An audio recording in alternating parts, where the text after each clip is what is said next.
Smart మీటర్ల గురించి మాట్లాడుతూ ఉన్నారు.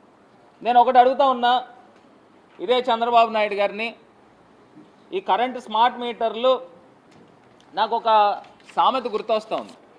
ఆ సామెత ఏంటంటే, చిన్నప్పుడు మేము చదువుకునేటప్పుడు ఇంగ్లీష్లో ఒక కామాకున్న ఇంపార్టెన్స్ గురించి చెప్పారు. ఒక సామెత చెప్తా. ఇంగ్లీష్లో ఒక జడ్జి గారంట ఒక స్టేట్మెంట్ రాసినప్పుడు ఒక అతనికి hang him not leave him అంటే ఒక కామా తీసుకొచ్చి హ్యాంగ్ హిమ్ నాట్ అంటే ఆయన్ని ఉరి తీయద్దు, వదిలేయండి అని దానికి అర్థం. హ్యాంగ్ హిమ్ నాట్ పక్కన కామా పెట్టాలి. ఆయన పొరపాటున హ్యాంగ్ హిమ్ దగ్గర కామా పెట్టారు. అంటే ఉరి తీసేయండి, అతను వదలొద్దు అని. అంటే హ్యాంగ్ హిమ్ నాట్ దగ్గర ఒక కామా పెడితే, హ్యాంగ్ హిమ్ పక్కన ఒక కామా పెడితే ఎంత తేడా ఉందో, అదే రకంగా ఇదే తెలుగుదేశం పార్టీ ప్రతిపక్షంలో ఉన్నప్పుడు స్మార్ట్ మీటర్లు ఉరితాళ్ళు అన్నారు. మరి ఇదే తెలుగుదేశం ప్రభుత్వం అధికారంలోకి వచ్చాక స్మార్ట్ మీటర్లు వచ్చేసాయి అన్నారు. అంటే మీరు మాట్లాడితే, మీరు చేసే పనులు ఏదైనా ఉంటే అది తప్పు కాదు, పక్కనోడు చేస్తే తప్పులన్నా. అంటే నాకు అర్థం కావట్లా. ఇదే చంద్రబాబు నాయుడు గారు ఆయన చెప్పిన అంశం చూడండి, రైతు మెడకు ఉరితాళ్ళు వెయ్యవద్దు,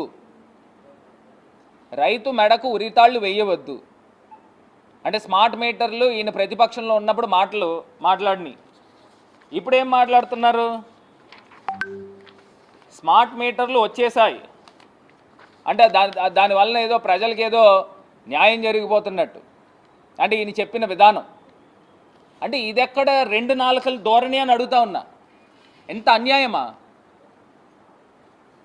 ఇంత అన్యాయంగా మాట్లాడుతూ పైపెచ్చిన ఈ 5 నెలల్లో ఈయన చేసిన నిర్వాహకం ఏంటంటే, సుమారుగా 57,000 కోట్ల రూపాయలు అప్పులు చేసిన ఘనుడి కిందన మనం పరిగణించాలి.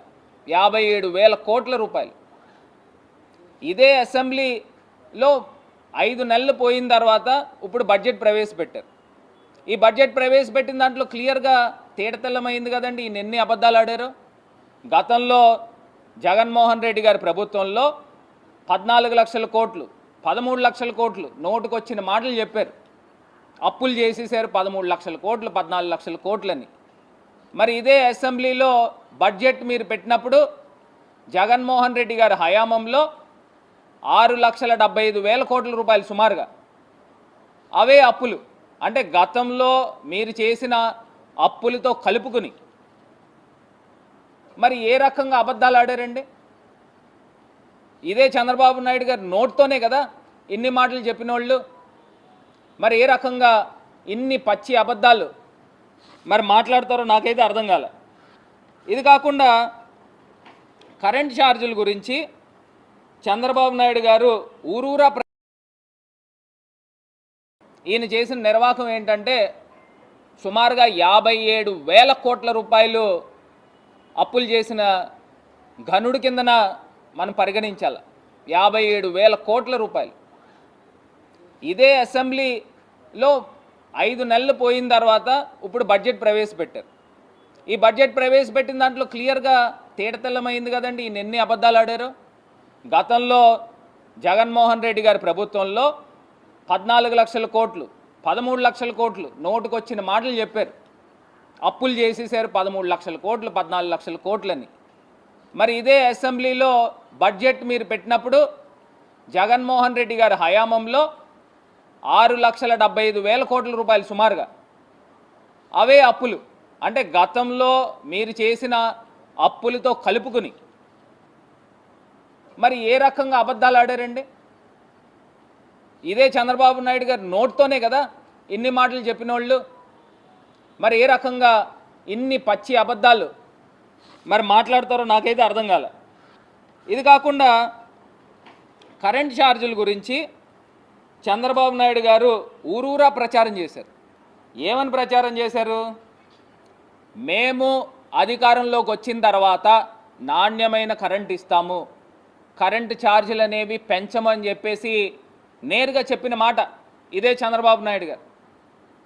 మరి ఆయన గెలిచిన తర్వాత మాకున్న లెక్కల ప్రకారం ఆయన 11,000 కోట్ల పైమాటే పెంచేదానికి ప్రణాళిక రూపొందిస్తూ ఉన్నారు. ఈ స్మార్ట్ మీటర్ల పేరు చెప్పి అదేవిధంగా సామాన్య ప్రజలకి ఏ రకంగా ప్రతి యూనిట్కి గరిష్టంగా రూపాయి మరి నవంబర్ 15 నుంచి ఈ యొక్క కరెంటు ఛార్జీల యొక్క బాధుడు మరి చంద్రబాబు నాయుడు గారి ప్రభుత్వంలో వేయబోతూ ఉన్నారు. మరి ఇంతకన్నా అన్యాయం ఎక్కడైనా ఉందండి? అసలు స్కూళ్ళ పరిస్థితి ఏమైనాయండి? చిన్నపిల్లలకి మీరు కనీస పక్షాన ఏదైతే మధ్యాహ్న భోజనం పథకం అసలు నడుస్తూ ఉందా? క్వాలిటీ ఫుడ్ పెడతా ఉన్నారా? స్కూళ్ళ పరిస్థితులు ఏ రకంగా దారుణంగా తయారు చేశారో అర్థమవుతోంది. మరి ఇది కాకుండా ఇదే చంద్రబాబు నాయుడు గారి ప్రభుత్వంలో బియ్యం రేట్లు ఎంత ఉన్నాయండి, నూనె రేట్లు ఎంత ఉన్నాయండి, ఇప్పుడు కరెంటు ఛార్జీలు. నిన్నటికి నిన్న సాక్షాత్తు అసెంబ్లీలో మరి మీ ఎమ్మెల్యేలు నేరుగా మాట్లాడుతూ ఉన్నారు.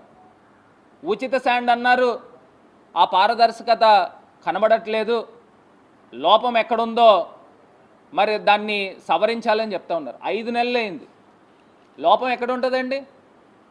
మీ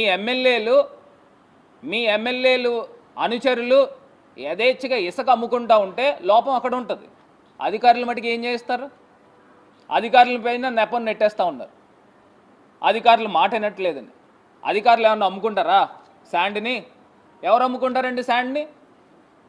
మీ తాలూకా ఎమ్మెల్యేలు వాళ్ళ తాలూకా మనుషులు కాదా? సిండికేట్ల రూపేణా డైరెక్ట్గా చేసుకుని అమ్ముకుంటా ఉన్నారు. ఇదే మద్యం షాపులు డైరెక్ట్గా మీ ఎమ్మెల్యేలకు వాటాలు ఉన్నాయని వాళ్ళే చెప్పుకుంటా ఉన్నారు. వాళ్ళే మీటింగ్లు ఓపెన్గా పెట్టేస్తూ ఉన్నారు. ఈ లోపాలు ఎక్కడ జరుగుతున్నాయి? ఉచిత శాండ్ అని మీరు అసెంబ్లీ వేదికగా మీ ఎమ్మెల్యేలు మాట్లాడుతూ ఉన్నారు. ఆయన జ్యోతుల నెహ్రూ గారు మాట్లాడారు, వీళ్ళంతా మాట్లాడుతూ ఉన్నారు. మరి ఎక్కడ లోపం జరుగుతూ ఉంది? 5 నెలలు అవుతూ ఉంది అంటే వీళ్ళందరూ కూడా కాసు కూర్చుని ఎప్పుడు ప్రభుత్వం వస్తుందా, ఎప్పుడు మింగేయాలా అన్నట్టు. గతంలో జగన్మోహన్ రెడ్డి గారి ప్రభుత్వంలో శాండ్ నుంచి కానీ వైన్ షాప్స్ నుంచి కానీ ప్రభుత్వ ఖజానాకి వేల కోట్ల రూపాయల ఆదాయం వచ్చేది. మరి ఇప్పుడు వచ్చే ఆదాయం ఎవరి జేబుల్లోకి వెళ్తూ ఉన్నాయి? మీ తెలుగు తమ్ముళ్ళు జేబుల్లో కాదా అని అడుగుతూ ఉన్నా. ఇంత నేరుగా మీకు తెలుసున్నా కూడా ఇంకా ఈ పాటికి కూడా మీరు అరికట్టలేకపోయారు. ఇది నిజంగా చాలా బాధాకరం, శోచనీయం.